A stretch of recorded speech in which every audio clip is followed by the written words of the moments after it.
Muito boa noite. Começando o nosso programa Centros de hoje, nosso tema de hoje é o MBA International. Aliás, internacional, né? Vamos aportuguesar, né? O MBA Internacional em Branding e Business. Logo após a abertura do programa.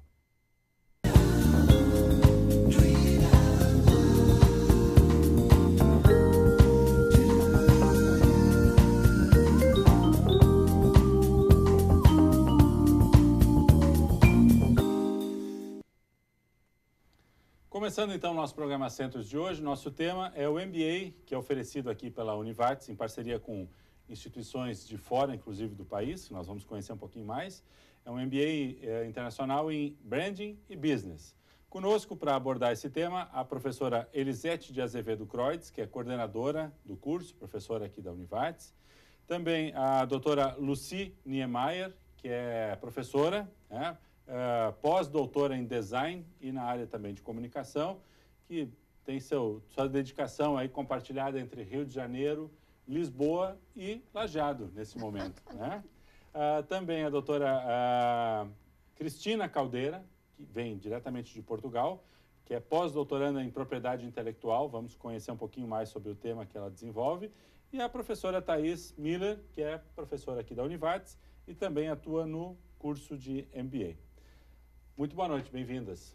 Obrigada. Obrigada, boa noite. Um pouquinho, vou começar com as nossas convidadas, por favor. Um pouquinho dos seus currículos, das suas áreas de formação, seu olhar sobre o tema que nós estamos desenvolvendo, vamos desenvolver, mas mais sobre a sua experiência, bem sucinta, para que a gente depois possa entrar mais propriamente dito.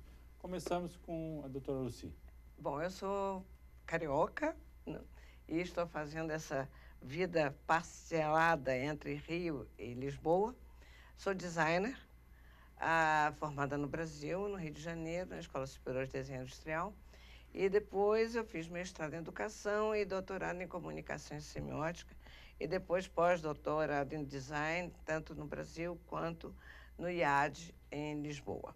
E as minhas questões dizem principalmente a respeito da relação do design com a cultura e com a sociedade e com as pessoas. Então, é esse aspecto da comunicação do design, ele como resultado de uma produção cultural, que é foco dos meus interesses de investigação. Ótimo, ótimo. Vamos poder explorar bastante. Acho que é bem importante, legal esse olhar do design, não enquanto produto vendável, mas enquanto retorno cultural e retrato de uma situação e de um momento, né? Uhum. De uma construção cultural, de sentido, né? É. Perfeito. Por favor. Ora, então, Cristina Caldeira, e sou portuguesa, vivo em Lisboa, nasci numa ilha maravilhosa, a Madeira, e neste momento o meu foco, a minha investigação incide sobre a propriedade intelectual. Num primeiro momento sobre autorias e num segundo momento sobre a propriedade industrial e a relação das marcas como um ativo principal das empresas e também um esforço no sentido de perceber como é que as empresas podem valorizar esse ativo no campo internacional. A minha relação com a Univates surge numa altura em que era vice-reitora do IAD, que é uma universidade dedicada ao design e às artes em geral, e fui numa altura onde fizemos uma parceria com a Univates, que os alunos que aqui frequentam este MBA, esta pós-graduação em branding, podem continuar os seus estudos no mestrado em Lisboa. Portanto, fortalecemos essa relação. Hoje estamos a desenvolver um projeto internacional de pesquisa que envolve 3 países, o Brasil, Portugal e o Chile, e, naturalmente, até ao final do ano há de surgir o livro, que provavelmente será em uma primeira fase digital, mas ainda assim é um processo, é uma parceria de sucesso. Perfeito, ótimo. Sua área de formação, o seu foco inicial? Sou jurista, também tenho uma formação na área das relações internacionais. Certo. E o meu doutoramento é em Direito. Os estudos, a investigação de pós-doutoramento é especificamente em Direito na área da propriedade intelectual e é uma fase da minha vida que está também a terminar agora em dezembro de 2017. Ótimo. Ok, perfeito. Professora Elisete, um pouquinho... seu currículo nós conhecemos, mas um pouquinho do histórico do MBA, de onde ele vem, como é que vem de onde é que surgiram essas parcerias, qual é o momento hoje desse conjunto de valores de design, de marca, de gestão? Por que essa área hoje tem essa efervescência, essa importância? Bom, você sabe que eu pesquiso marcas já há bastante tempo, né? Desde de 2000, então um bom tempo. E aqui na Univates a gente costuma participar muito dos congressos internacionais, nacionais, etc. E foi num desses congressos no Chile, apresentando o trabalho, que surgiu a ideia da gente fazer um curso, né, internacional, trabalhando a questão de marcas, né? Então, o primeiro curso foi feito, logo na sequência a gente criou um grupo de pesquisadores, que se chama uma associação desse grupo, que é o Observatório de Marcas, né? Então, na verdade, é uma reunião de amigos, de bons amigos que trabalham com isso é a parte melhor, né? Então, vamos trabalhar com pesquisas, vamos trabalhar muito, mas com muito prazer, né? Então, o que aconteceu? Esse grupo de professores, que tem o Carrascosa, que é de São Paulo, né? Que tem o professor do Chile, tem professores de Portugal, criaram o Brand Business, né? Até o nome Brand Business foi dado pelo professor Fernando Olivares da Espanha, né? Cada um fez uma parte, então se criou esse curso que já está na 4ª edição, né? E tem se desenvolvido muito, né? A princípio, para nós no Brasil e no mundo, o branding, que é a gestão de marca, ela é pouco conhecida e pouco procurada. Mas o gestor de marca tem uma demanda muito grande por esse profissional. E são poucos que são, de fato, ter a formação desde da primeiro momento, que é a proteção da marca, até a questão cultural, o envolvimento do design e tudo mais. Então, essa formação, né, de um profissional está sendo muito bem requisitada. Então, por isso que o nosso curso se chama Branding, Gestão de Marca, e Business, Negócio, porque negócio não pode estar fora desses dois. Então, nós temos tido aí a contribuição de muitos colegas pesquisadores que estão fazendo as suas pesquisas, né? As últimas pesquisas acabam vindo primeiro para o nosso aluno, antes mesmo da publicação. Tem contribuído bastante para o crescimento aqui da nossa região e da área. E, junto com isso, é claro que a gente acaba estendendo, por exemplo, a gente já tem um núcleo de marcas da CIL, né? Sempre convidamos os empresários para participarem do curso, né? Da primeira aula, das primeiras aulas dos professores, e assim a gente vai divulgando, disseminando a área. Claro. Né? Então, estamos bem felizes com o resultado que temos. 4ª edição neste momento. Né? 4ª edição. Passa Perfeito. Muito rápido. Vamos falar um pouquinho sobre as edições anteriores e sobre as perspectivas desta. Professora Thaís, sua área de formação é o direito, mas a senhora também acabou se agregando a esse conceito, a essa área, e indo um pouquinho na linha da propriedade intelectual, não é isso? Bastante. Uma das primeiras disciplinas que eu dei aqui na Univates foi propriedade intelectual. Depois, em virtude dos cursos que eu realizo em Portugal, em junho, na Universidade Federal de Lisboa, nós acabamos trocando o nome, inclusive da disciplina, em razão das orientações do professor José de Oliveira Sansão, né, para direitos intelectuais e conexos, haja vista a abrangência, né, do assunto. Então, que não é, e a discussão acerca de ser ou não propriedade. Também, em virtude dessas discussões, eu acabei me aproximando do design, né, e da professora Elisete, que tive o prazer de convidá-la para uma das minhas primeiras bancas de monografistas aqui da Univates. E, a partir dali, então, nós firmamos uma parceria muito grande, porque ela vamos dizer assim, me orientou sobre, né, as questões semióticas das marcas. E isso começou a despertar em mim uma semente que a Elisete costuma plantar nos alunos dela, de pesquisar na área, o que me levou depois ao doutorado em propriedade intelectual também, especialmente em marcas não tradicionais. Então, em razão dessa discussão acerca do que são as marcas e de como essas marcas podem ser vistas, protegidas, enfim, o que envolve esse direito, vamos assim, relacionado com isso. A minha primeira formação, então, é o curso de Direito.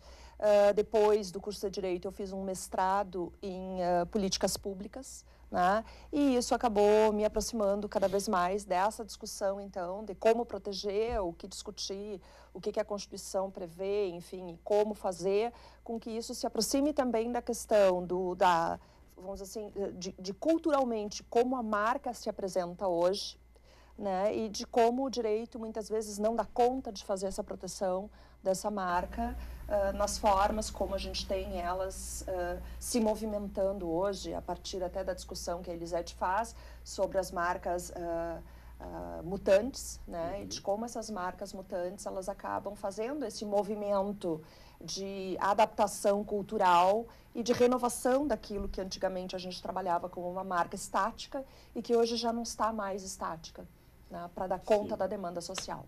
Então, essa é a minha contribuição para o curso. Claro. Professora Elisete, a senhora colocava que a ACIL já participa, tem um núcleo, né, de marcas. Esse desafio não é mais um desafio só para grandes marcas mundiais, né? Não. E tem que sempre lembrar que a marca começa pequena. E quando ela começa pequena, ela pensa, não preciso fazer o registro no NPI. E isso é coisa básica. Essa marca nasceu pequena, mas ela não vai ficar pequena, ela vai crescer. E depois, se todo o investimento, às vezes de ano, investimento financeiro, investimento de tempo e investimento emocional, a marca acaba perdendo porque ela não tem o seu registro. Chega outro e diz, olha, eu sou dono dessa marca e você não pode mais usá-la. E aqui na nossa região, isso tem acontecido muito. Então, por exemplo, a grande importância de nós começarmos uma aula, um MBA, tratando desse assunto, é justamente porque a marca tem valor, e às vezes um grande valor, e os empresários não se dão conta disso. Então, é de fundamental importância que a gente traga à discussão esse tema. Claro. E eu imagino que esse valor, a gente vai falar um pouquinho mais sobre isso, esse valor tem um valor contábil, tem um valor financeiro. E ele tem um valor de comunicação, né? De troca, de posicionamento, de relacionamento da marca. Isso tudo precisa ser gerenciado antes que se torne um problema. Exatamente. Né? Ok, feita a nossa introdução ao tema, vamos a um breve intervalo e logo voltamos com o aprofundamento dessas questões.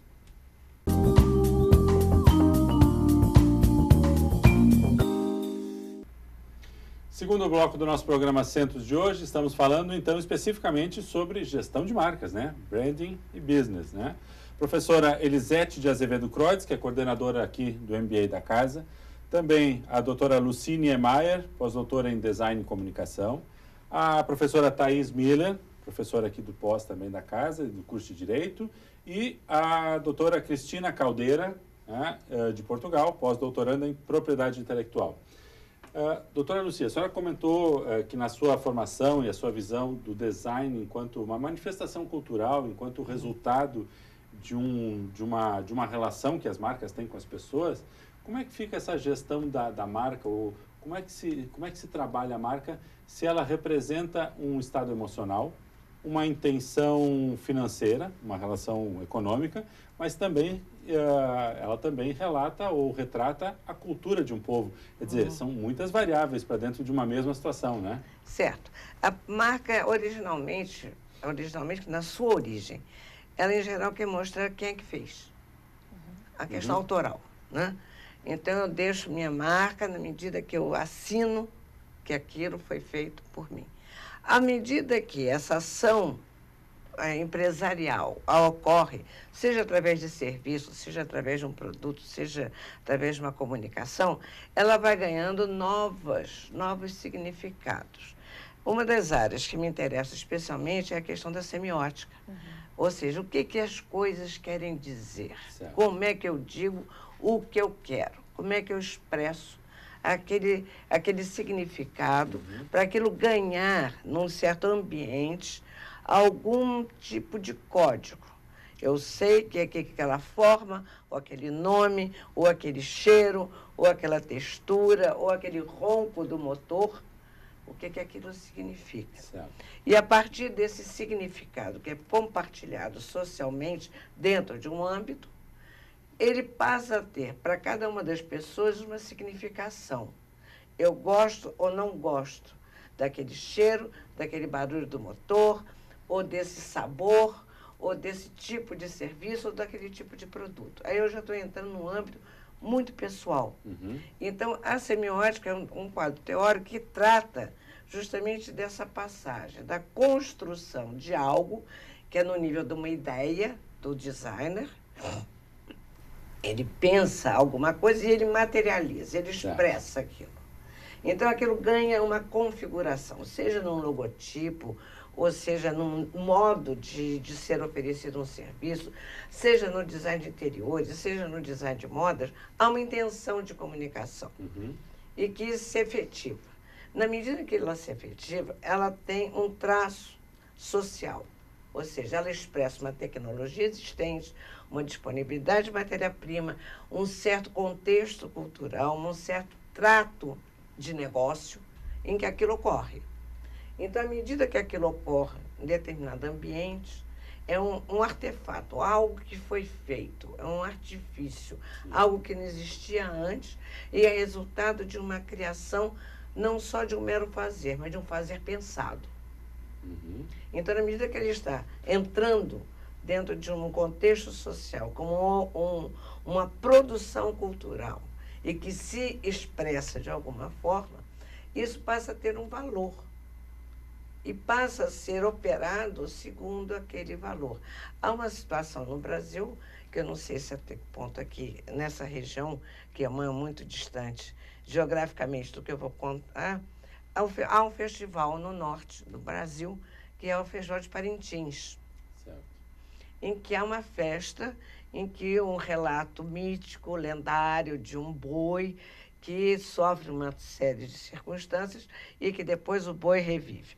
Isso é resultado, tem um resultado fantástico na região, que é no interior do Amazonas, fronteira com o estado do Pará. E há uma disputa mais grave do que a do Grêmio e com o Internacional. E são o Garantido e o Caprichoso. Então, essas duas facções, que nesse dia elas vão fazer um confronto, vão contar a mesma história, mas segundo uma coreografia e a indumentária, cada ano um ou outro vai ganhar o festival. Mas há pessoas que sequer tocam em algo que não seja da cor do seu boi. Quem é do Caprichoso é adepto do azul. E quem é do Garantido é adepto do vermelho. Então, as casas ganham pinturas, os objetos, enfim, a tal ponto que no Festival de Parintins, a Coca-Cola é azul e vermelha. É o único lugar no mundo onde ela abre mão da sua identidade. É que ela ganha a cor azul e a cor vermelha. Do contrário, ela não ia ser consumida. Outro exemplo que ocorre lá também é o Banco Bradesco, que é vermelho, né? A cor institucional é vermelha também. E lá no Festival de Parintins, ela adota as duas cores. O caso da Coca-Cola é emblemático, né? Que inclusive teve que ter a anuência na sede para ver essa transgressão de base. Por que isso ocorreu? Né? Havia um contexto. Isso não vai se reproduzir em outras situações, em outros cenários. Certo. Perde o sentido em outro ambiente. Perde outro. E ali eles querem, a Coca-Cola quer marcar sua presença. E certamente deve ter pago um bom dinheiro para estar presente no Festival de Parintins e não para ser consumida por metade e hostilizada pela outra metade. Né? Então, para contentar a todos, ela ganha uma outra feição. Perfeito. Então, isso é gestão da presença da marca. Isso é gestão da presença da marca, numa situação muito particular, muito especial, em que a própria empresa resolve se descaracterizar para aderir a um certo valor que é presente naquele ambiente, naquela região. Aquela situação. Professora Elisete, pegando um gancho com essa fala da professora, as marcas, elas podem já pensar na sua gênese, na sua origem, alguns sentidos, o que ela quer comunicar enquanto marca, mas elas também podem fazer a sua construção ao longo da sua vida, né? Quer dizer, adotar novos conceitos, elas podem criar novas experiências com o seu consumidor para que elas também se comuniquem ao longo da sua vida. Mas se ela não pensar antes, vai dar mais trabalho depois. E se fizer os dois ao mesmo tempo, fica melhor, né? Sim, isso é gestão. Porque para construir marca, para começar a marca, sem dúvida nenhuma, tem que encontrar qual é que é a essência nessa marca, porque lá, quando for traduzida pelo design, né, traduzida com os símbolos, com o nome, etc., ela tem que fazer essa tradução, por exemplo, a tradução gráfica da marca, dessa gestão, dessa gestão, perdão, dessa essência, né? Então, para começar por aí, então, qual é que é a missão da marca, a visão? Então, tudo isso se discute, né, para justamente chegar qual é o posicionamento dessa marca neste local onde ela vai atuar, né? Como é que ela vai ser. E é claro que ela vai ter que fazer adaptações, porque as coisas mudam, né? E eu sempre digo isso, as coisas mudam, né? As marcas são mutantes, né? E ela vai precisar sempre estar em constante pesquisa do mercado, das pessoas, do imaginário, né? Dessa questão cultural, para estar adaptada, né? Para estar fazendo os seus ajustes, né? E ser querida, ser quista pelo público, porque senão ela não vai ser consumida, pode até ser lembrada, mas se ela não é lembrada, mas pelo lado negativo, não vai ter o efeito desejado, né? Então, a gestão de marca, ela vai passar por tudo isso, desde o seu nascimento, né, a sua construção inicial e depois a sua consolidação e mantendo ela. Então, por exemplo, a pesquisa de marca, que é uma disciplina que a gente tem específico, ela serve para quê? Para estar atenta a quais são os valores, quais são os itens que o público valoriza na sociedade atual, contemporânea, né? A partir disso, o que ela faz? Ela vai se apropriar disso, né? E vai oferecer para o público. Inclusive, muitas marcas, infelizmente, né? Elas vão descobrir lá o que o público está valorizando e vai usar, mesmo não sendo, né? Por exemplo, marca verde. E hoje em dia a gente sabe que as marcas não podem fazer isso, né? Porque tem inúmeras formas do público descobrir muito rapidamente que aquilo lá é uma falácia, que aquilo lá é apenas uma propaganda enganosa, né? E que a gente chama no nosso ambiente que é wash, né? Quer dizer, é uma enganação, como as crianças falam, né? Então, ela não pode fazer isso porque... Se não está na essência dela... Não está na essência dela, ela não se comporta daquela forma, né? Se é só uma publicidade sobre ser boazinha ou não. E a gente tem inúmeros casos. Então, aí é que o gestor da marca precisa compreender, né? Tem público para tudo. Então, identifique qual é o seu público, qual é essa essência, aonde que vai se encaixar e, a partir disso, conversa com o público, fala com o público, a comunicação. Sim. Uma observação a partir do que a professora Lisete falou, me lembrou um episódio que aconteceu aqui no Brasil, alguns anos atrás, quando estava se dando uma nova diretriz de negócio à Petrobras. Pré-qualquer escândalo, né? Isso faz uns 10 anos. E a empresa, a direção da empresa, achou que o nome Petrobras é muito forte, o Brás de Brasil. Então, como eu queria internacionalizar mais a Petrobras e descaracterizar esse Brasil, que fazia parte do nome, lançou oficialmente um novo nome para a empresa. Era Petrobras. Com X no final. Com X no final. A reação popular foi de tal ordem de rejeição total, foi um clamor, que a empresa voltou atrás. E manteve o nome Petrobras, porque o tal do Petrobras teve um grande repúdio do público. Havia um sentimento de pertencimento à Petrobras e a Petrobras nos pertence. Então, como vai descaracterizar isso? Pela mudança de nome dentro de uma política de negócio. Ela iria expressar uma política de negócio, essa mudança de nome. Mas, para a mídia e a população que se sentiu afetada, houve uma reação muito grande. A intenção até poderia estar correta para um novo negócio, mas não para um que já estava em processo de relacionamento. Isso. Né?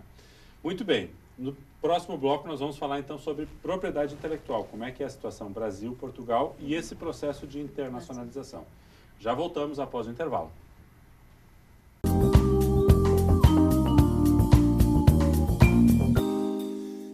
Terceiro bloco do nosso programa Centros, estamos falando sobre gestão de marcas, branding e business.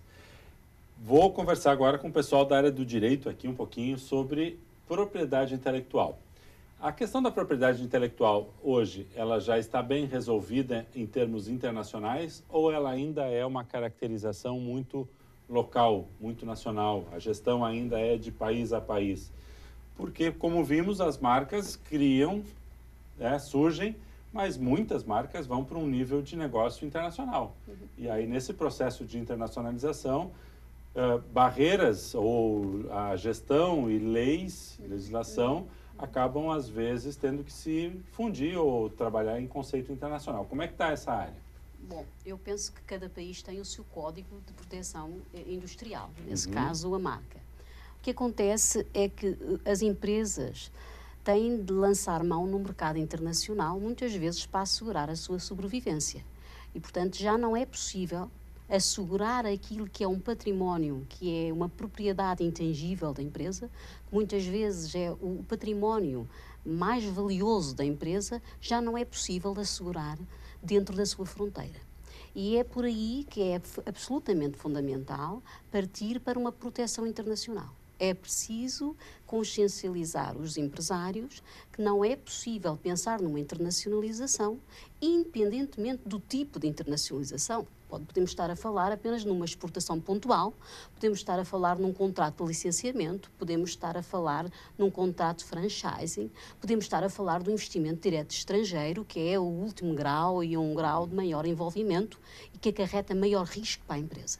Ora, a empresa, quando solidifica no seu espaço geográfico esse seu valor, terá muita mais vantagem, mais possibilidades de se afirmar no mercado internacional. E essa proteção não é nova e esse problema também não é novo. Eu recordo que no século XIX, em 1873, organizou-se um evento de marcas na Áustria e as empresas americanas não participaram porque não angariavam proteção dos seus produtos e das suas empresas. E 10 anos depois nasceu a Conferência de Paris, que é, no fundo, a tentativa de criar uma união de países que pudessem ver defendido no seu espaço as marcas que se afirmassem nos mercados internacionais. Este é talvez o primeiro passo internacional para a proteção. Nós, na União Europeia, hoje trabalhamos a marca comunitária, ou seja, é possível uma empresa que queira internacionalizar para o mercado europeu, através do seu registro em Alicante, no Instituto de Harmonização, ou até o registro no próprio organismo de defesa da propriedade industrial do país, é possível fazer o registro de uma marca comunitária. Sendo que a marca terá de ser observada, a sua proteção em todo o espaço europeu. Certo. Se um país não aceita o registro dessa marca, automaticamente essa empresa não pode obter uma marca comunitária.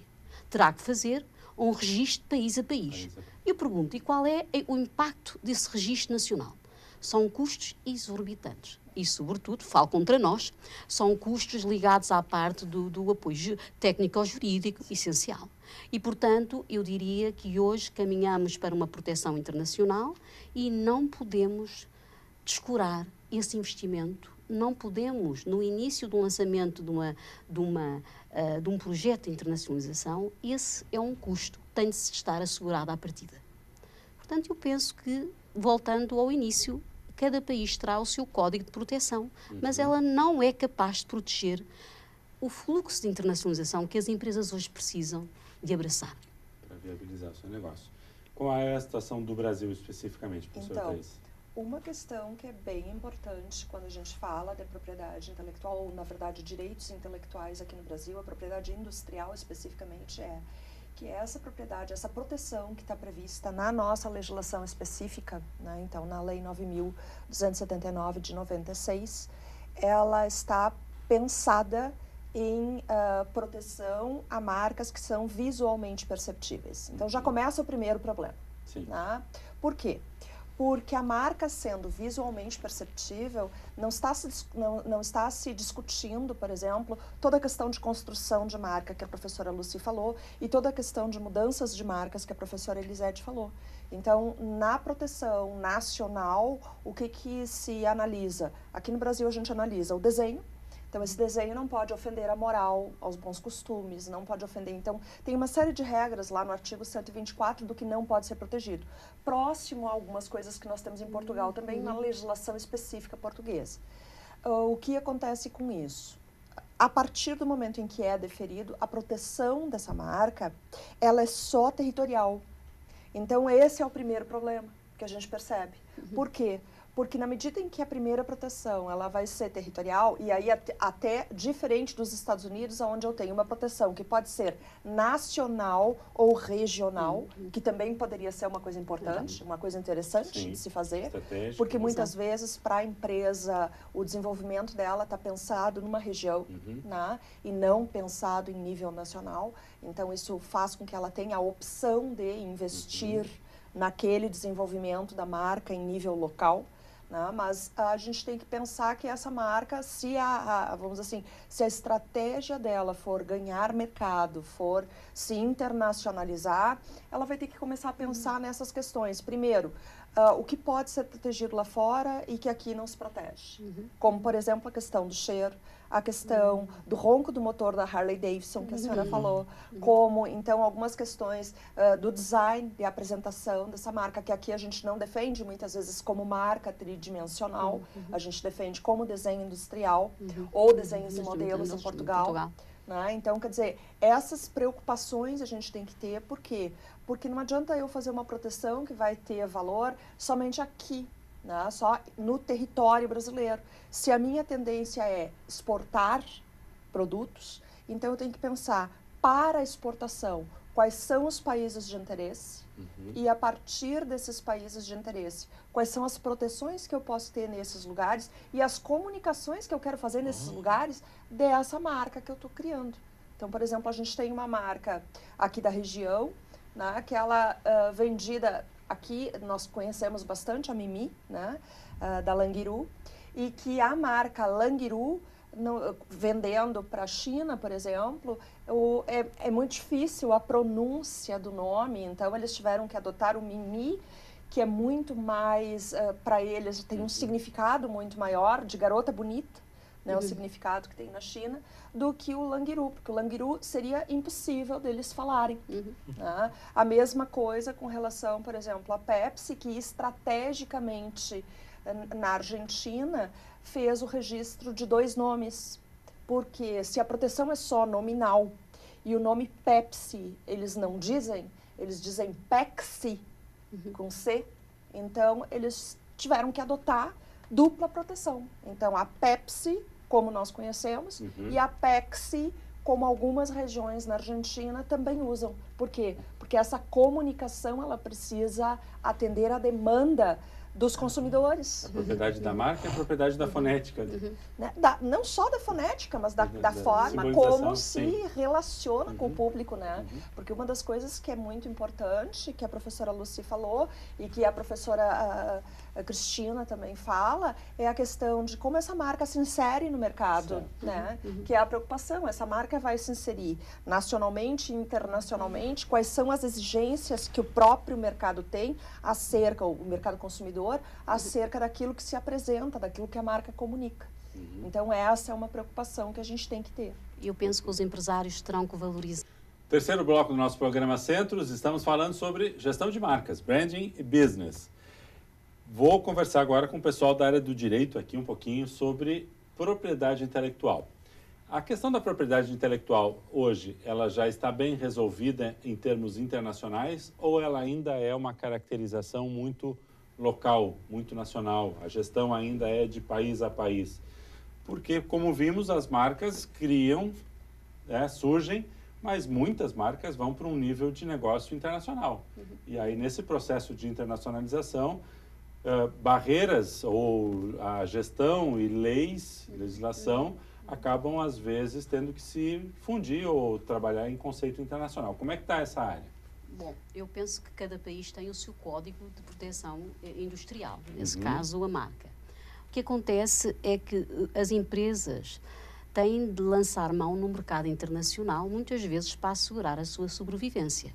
E, portanto, já não é possível assegurar aquilo que é um património, que é uma propriedade intangível da empresa, que muitas vezes é o património mais valioso da empresa, já não é possível assegurar dentro da sua fronteira. E é por aí que é absolutamente fundamental partir para uma proteção internacional.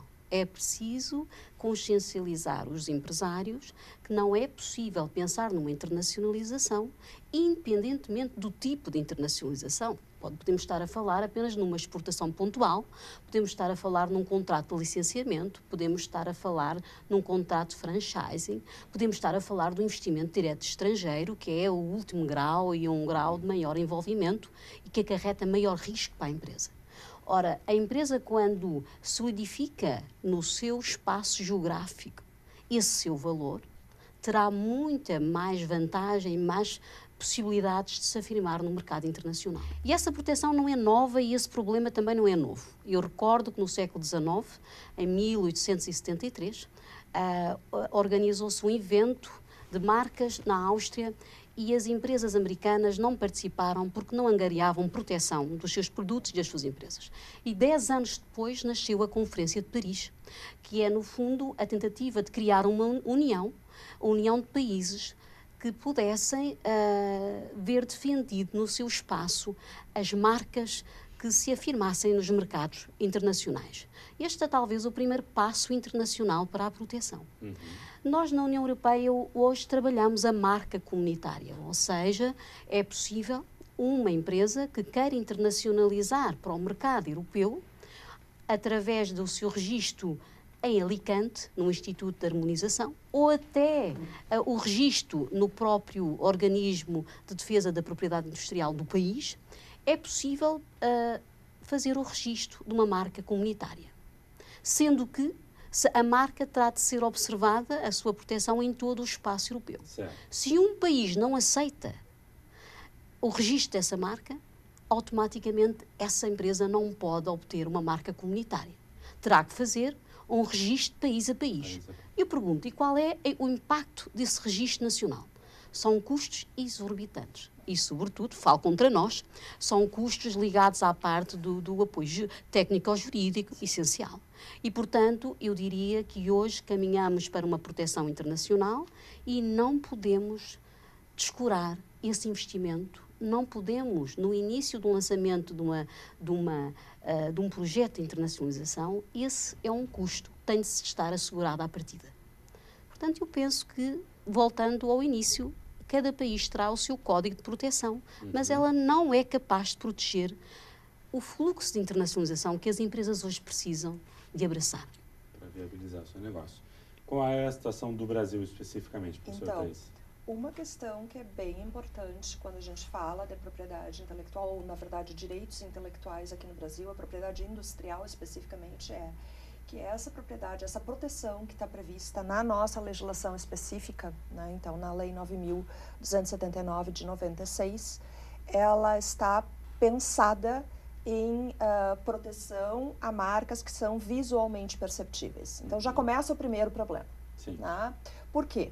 Porque a marca sendo visualmente perceptível, não está se discutindo, por exemplo, toda a questão de construção de marca que a professora Lucy falou e toda a questão de mudanças de marcas que a professora Elisete falou. Então, na proteção nacional, o que se analisa? Aqui no Brasil a gente analisa o desenho. Então, esse desenho não pode ofender a moral, aos bons costumes, não pode ofender. Então, tem uma série de regras lá no artigo 124 do que não pode ser protegido. Próximo a algumas coisas que nós temos em Portugal também, na legislação específica portuguesa.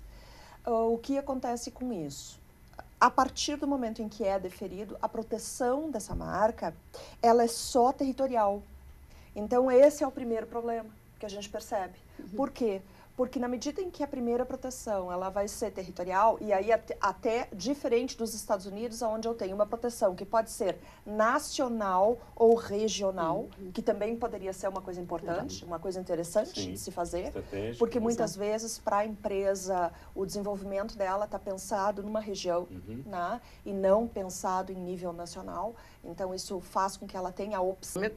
É aquele vermelho, não é qualquer vermelho, é um vermelho. Sim. E há uma gestão de marca para ver se nos lugares onde existe o vermelho Coca-Cola, é o vermelho Coca-Cola e não o vermelho qualquer. Claro. Então, há essa importância de você ter a gestão da manutenção da identidade daquela marca. Sim, e só para complementar, como isso não é só na identidade visual, na parte gráfica, mas, por exemplo, com a parada Coca-Cola, que teve agora nos Jogos Olímpicos, né? Tinha a pessoa responsável para saber qual é a temperatura, se a temperatura estava exatamente na temperatura que eles consideram boa para se beber Coca-Cola. Se não tivesse na temperatura, o sabor não seria igual. Então, quer dizer, a gestão de marca, ela vai por todos os lados, ela vai pegar todos os aspectos. Né? Todos os aspectos. Toda a interface. Exatamente. Muito bem. Fechamos o terceiro bloco. No quarto bloco, professora Elisete, quero saber um pouquinho quais são as parcerias do curso, quais são as áreas onde o curso transita, as principais disciplinas, qual é o momento desse quarto curso e esses convênios com Portugal, com Chile, o que é que isso possibilita aos alunos. Perfeito. Tá bem? Já voltamos.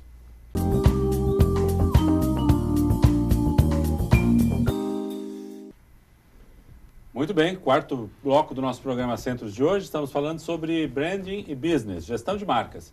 Professor Elisete, temos um pós-graduação na casa, quarta edição, convênio com instituições de Portugal, Chile, Espanha, né? Sim. Professores que vêm dessas instituições, temos a possibilidade dos nossos alunos participarem de projetos de pesquisa, fazerem continuidade dos seus estudos em outros países, como em Portugal. Como é que funciona esse conjunto de oportunidades? Bom, para começar, o nosso Branding Business, ele é um laboratório, né? Ele se trata como assim, porque os alunos os estudantes que participam desse curso, normalmente já são do mercado, né? Então, eles vão trazer a sua marca para cada aula, estarem acrescentando algo novo a ela, né? Estar trabalhando com ela, né? Então, isso tem tido um resultado muito bom, desde o primeiro, do segundo, do terceiro, né? Tem colaborado muito com as nossas marcas aqui da região e, junto com isso, também tem acrescido o próprio conhecimento do participante, do estudante, né?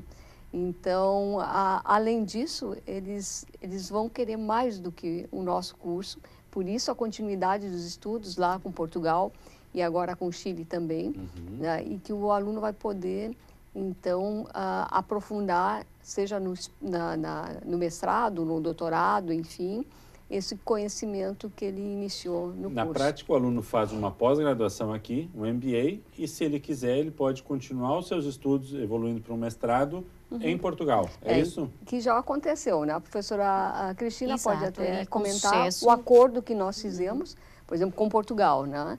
O IAD lá reconhece 100% do nosso curso. Né? Então, daí já pode ingressar diretamente no mestrado. Em Portugal, as instituições, e o IAD em particular, oferece a mais-valia também de poder fazer o aluno, oferecer ao aluno uma mobilidade num outro país, porque o IAD tem, neste momento, cerca de 200 contratos no mundo inteiro. E, portanto, o aluno, a partir do momento que entra aqui na Univates, de acordo com a parceria que tem com esta instituição em Portugal, com o IAD, a partir do momento que entra no mestrado, pode fazer parte do mestrado num outro país, na Alemanha, na Áustria, na Holanda, em Macau, não me ocorre agora, são 200 parcerias, e, portanto, eu acho que isso acresce significativamente ao aluno uma experiência verdadeiramente internacional. Sim. E essas parcerias que o IAD tem, por sua vez, reconhecem toda a formação que o próprio IAD certifica. Portanto, nomeadamente a formação que é feita aqui, aquela que acresce na própria instituição em Portugal e aquela que virá naturalmente a fazer num outro espaço europeu ou fora da Europa, mas que esteja, no fundo, ao abrigo de um programa Erasmus, com a mais-valia de poder usufruir também de uma bolsa do programa Erasmus para essa mobilidade. Perfeito. Além de Portugal, temos também Chile. A Universidade del Pacífico, que é nossa parceira desde 2001, quando iniciamos o nosso curso de publicidade aqui na Univates, né? Então, também nós temos professores de lá e eles estão trabalhando para a criação do curso, de acordo com as regras deles lá. Então, na Universidade del Pacífico, e lá vai ser tanto a especialização quanto o mestrado. Então, os nossos alunos também podem escolher, né, fazer o curso lá. Né? Pode fazer em Portugal, pode fazer no Chile. Né? E além dessas parcerias com as instituições que nós falamos, ainda tem as parcerias com os próprios professores, né, com outras instituições, tipo a Universidade de Alicante, né, que lá o professor Olivares, que é o nosso representante, ele é o diretor da Cátedra da Empresa Familiar de Alicante. Então, toda essa experiência que ele tem com as grandes marcas de lá, de empresas familiares, né, também, de alguma forma, já vai estar envolvido aqui conosco. Né? Depois nós temos outros nomes brasileiros fantásticos, né, que estão, né, o professor Rudimar, que é o coordenador da pós-graduação, doutorado, mestrado da URGS. Nós temos o Jaime Troiano, que veio para nós também. O professor Jaime Troiano, então é da Troiano Brands, de São Paulo. Ele é pioneiro, né? A empresa dele é pioneira na questão de branding, de gestão de marca. Então, vai estar conosco também, justamente para trabalhar a disciplina de valor de marca. Né? A própria disciplina tem esse título justamente porque vai buscar, trabalhar, mostrar o quanto vale uma marca e como é que eu faço, né, para avaliá-la, né? Como que eu vou saber quanto é que vale a minha marca. Né? Então, aquilo que eu disse, que os alunos vêm para o laboratório de marca, traz a sua marca, por exemplo, junto com esse professor, ele já vai poder estar pelo menos refletindo, pensando, vendo caminhos de como avaliar a sua marca. E tem um dado que aí a professora Thais pode nos ajudar, em que existe uma lei que vai exigir lá nos relatórios finais, né, que é o valor de marca. Né? Uma lei contábil. Nós temos uma lei contábil hoje que exige que na contabilização, na contabilidade da empresa, se coloque, se avalie, né, o que essa marca representa economicamente e que se lance ela na declaração de imposto de renda da empresa. Então, de certo modo, a gente tem essa exigência aqui no Brasil. O valor intangível. Em Portugal também. Mas normalmente... Que é a realidade do que a professora colocava da Apple e de tantas outras grandes marcas, Coca-Cola, que tem muito mais valor intangível do que exatamente valor físico de propriedade de prédios, equipamentos e pessoas. Né? Eu não quero comprar eu não queria ganhar de presente as fábricas da Bombril, mas eu adoraria ganhar de presente a marca Bombril. Eu abro mão das fábricas. Você sabe que, né, nós aqui trabalhamos com a TV digital, né? Estamos em processo de abertura do canal Transformação da nossa TV em TV aberta, e há dias atrás me foi relatado que a Bombril perdeu uma das suas 1001 utilidades, porque hoje em dia não dá mais para se colocar Bombril na antena de televisão, que não resolve mais nada, né? Então ela perdeu... Já são 1000 utilidades. 1000 utilidades. Perdeu uma. Perdeu uma das suas. Pelo desenvolvimento tecnológico, né? Mas falando na questão de indústria e marca, enfim... Mormai não tem mais nenhuma marca, nenhuma indústria. Inclusive aquela primeira que deu toda, né, o início da marca, porque só está fazendo gestão de marca. Né? Outros produzem para ela. Né? A marca continua, mas o seu gestor hoje é um gestor de ativos intangíveis. Exatamente. Então vai se preocupar com isso. E voltando ao que a Thais estava comentando, muitas vezes nesses relatórios, etc., o que se coloca de valor de marca? Quer Como dizer, se mensura? Como se normalmente vai ser o que, Thais? Existe uma dificuldade na avaliação da marca. Nós temos pelo menos 3 formas de fazer essa avaliação. Provavelmente o professor Troiano vai trazê-las.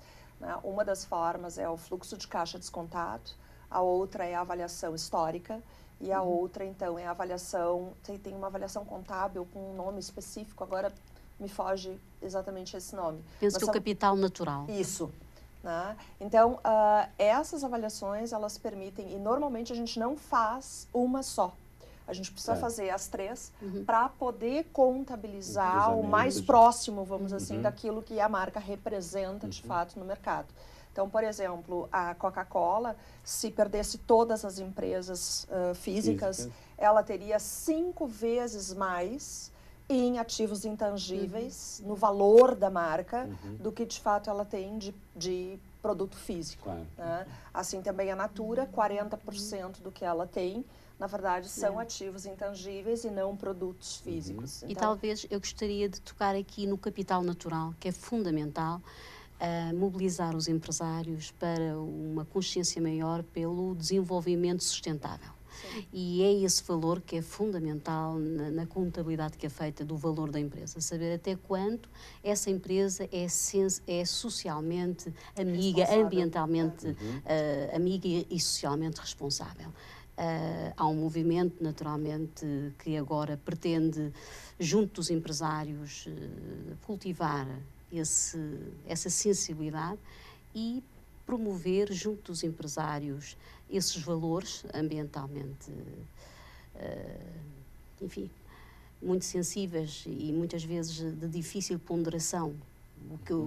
O que fazer no momento em que um consumidor exige qualidade, um consumidor exige que a empresa seja socialmente responsável, mas simultaneamente a empresa precisa de obter determinados lucros. O que fazer? Quais os investimentos que deverá fazer? Portanto, eu penso que esse caminho deverá ser explorado aqui, porque no final o capital natural é um valor que deve ser contabilizado nesse valor da própria marca. Portanto, é uma consciência ambiental que eu gostaria de deixar aqui, porque realmente é fundamental para as nossas empresas e para as marcas que nós queremos aqui defender e fazer crescer.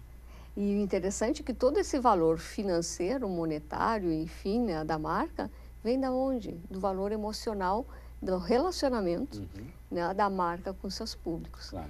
Então, ali o imaginário, a imagem da marca, né, a imagem conceito, como o professor Rudimar trabalha, que é fundamental. E é sempre, nunca é a mesma coisa, sempre ela vai estar né, oscilando, mudando, de acordo com o comportamento da marca, de acordo com os atos né, sociais da marca, que trabalha muito bem a professora Carminda isso, que é o discurso multimodal da marca. O que ela diz, o que ela faz. Então, todos os atos sociais da marca vai contribuir ou para ganhar mais valor afetivo, financeiro, etc., econômico, ou para perder este valor. Né? Então, essa é a importância dessa gestão. Nós somos obrigados a abraçar a economia verde. E, portanto, não há volta a dar. Não mais como marketing, mas sim como identidade. Exatamente. E como ética. Exato. E como ética. Há uma questão muito importante que, quando a gente fala dessa questão de marcas verdes, é uma consciência coletiva de que nós estamos num mundo que é finito, né? E de que se nós explorarmos de forma indevida, o dano ambiental ele não vai ser só para nós, ele vai ser para as futuras gerações. Então, a gente fala no direito que seria uma terceira geração de direito, onde perpassa o sujeito consumidor e continua nas gerações subsequentes. Então, seria eu pensar não só em mim, mas pensar, por exemplo, no meu neto, pensar, né? Então, quer dizer, é pensar em outras gerações. Em algum grau na própria subsistência do negócio, né? Sim, até pelo seguinte, professor Sandro, quando se faz a preocupação, quando se tem essa preocupação, a preocupação ambiental ela vai ser principalmente a questão, por exemplo, de logística, de transporte, de quais são os produtos que nós vamos usar, vamos tentar aproximar isso da cadeia, a cadeia produtiva do local onde nós estamos produzindo, que volta àquela questão do local que a gente antes falou. Bom, eu fecho o programa salientando a primeira ideia que a professora Elisete colocou, de que as grandes marcas surgiram pequenas, né? E se nós vamos nos preocupar com as pequenas marcas e a gestão delas, um dia, quem sabe, elas serão marcas intangíveis de alto valor agregado. Ok? Fica o convite. Nós estamos aqui fechando o programa. As professoras acabaram de participar de uma palestra, né, quinta-feira, 19h15, né? Nós estamos fechando a exibição do programa aqui. Obviamente que nós estamos gravando o programa, elas vão participar da palestra, mas para você que está nos assistindo na quinta-feira à noite, elas acabaram de participar de uma palestra aqui na Univates, prédio 9. Prédio 9, né, onde será a palestra, e vão participar também de outras atividades voltadas aí juntamente com o MBA. Fica o convite para que você conheça um pouco mais sobre esse nosso curso de pós-graduação aqui na Univates. Agradeço a presença de todas, parabéns pelo trabalho, muito bem-vindas. Agradecemos principalmente a você que nos acompanhou no programa de hoje. Voltaremos na próxima semana com um novo tema aqui no programa Centros, na TV Univates. Boa noite!